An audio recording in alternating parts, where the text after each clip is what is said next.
बाप मोरे अनारे में बेटे देखावे पावर हाउस रे। बाप मोरे अनारे में बेटी देखावे पावर हाउस रे। ढेर मत बोलो।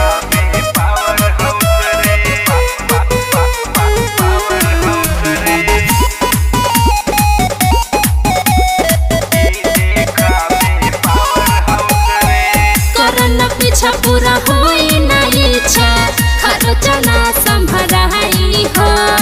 हमके संभारल हाथी के पालल घर दुआर बिक जहाई हो। अच्छा ई बात खाई के नून रोटी पहिरे के जामा बच के जानी तू कहा हो।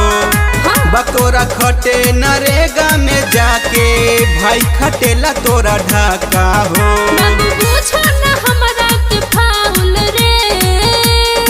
अच्छा बाप मोरे अनारे में बेटी देखावे पावर हाउस रे। बाप मोरे अनारे में बेटी देखावे पावर हाउस रे।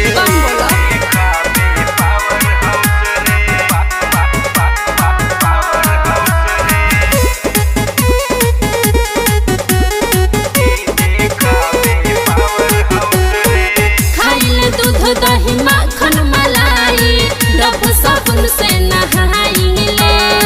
पहिरिले लहंगा महंगा ए बाबू महंगा सेंट लगाइले। बड़ा गमछा ताई अरे तो गमछा नहीं पाथेलू गोबर नहरिया पजा के पियरी माटी से नहालू हो। जाने ले बूची हम तोहरो चरित्र बनो न ढेर तू चालू हो। आशीष पूछा न मार्केट डाउन रे। बाप मोरे अनारे में बेटी देखावे पावर हाउस रे। बाप मोरे अनारे में बेटी देखावे पावर हाउस रे। अपन काम करो।